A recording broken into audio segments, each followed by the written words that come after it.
Presidents take breaks in leather recliners when they are not out monitoring the neighborhood. During an interview at her beach home in the fall of 2022, just before the midterm elections, the First Lady called out some advice. Grab onto the stair railing. It's the mom in me. On this sunny day, she was taking a brief break from a busy schedule that required flying around the country to support Democrats in tight races. In between teaching English classes and visiting hurricane disaster zones with her husband, she had popped up at fundraisers in California and Florida as a much-requested campaigner for Democratic Senate, House, and gubernatorial candidates. After I passed the threshold, a photo of Beau Biden was one of the first things I saw. Beau was Joe Biden's eldest son, who died of brain cancer at age 46 in 2015, and had recently left his position as Attorney General of Delaware when he died. He was the one who was supposed to be president, as anyone in this orbit, and especially his father, will tell you. Beau appeared in a poster-sized black and white photo that hangs along the staircase, the same image that used to hang in Joe's Senate office.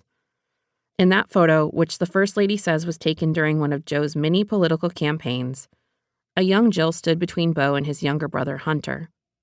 Beau's death, and the profound gutting effect it had on his family, is hard to overstate. According to both Bidens, Jill first met the boys in early 1975, months after she began dating Joe.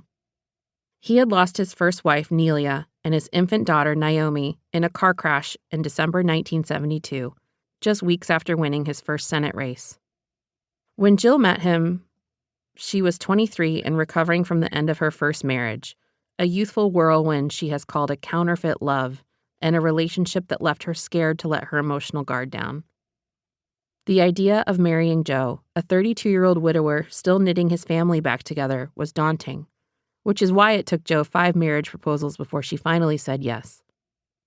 Beau, a miniature version of his father, eyes always on the future, had pushed his father to marry her. "Dad, we think we should marry Jill," she says he declared on behalf of the family when he was 7 years old. When Jill married Joe in June 1977, the boys came with them on a mini honeymoon, taking their own room in a hotel suite. Though Nelia would always be Mommy, the boys began to call Jill Mom. And that's just a bit of family history visible from the foyer. Under the photos, Commander, the family's German shepherd, a canine roughly the size of a miniature pony, lazed inside a massive crate at the bottom of the stairs. Commander was given to the Bidens after the death of Champ, the elderly dog that reminded Joe and Jill of an easier phase of their lives together, the one where Beau was still alive. After Major, a rescue dog and Champ's helpmate, bit at least one Secret Service agent, he was shipped off to live with family friends, according to the White House. In this house, even the family dog has a backstory. Commander, like his predecessor Major, had his own problems with adjusting to White House life, which entailed biting several agents, according to reports.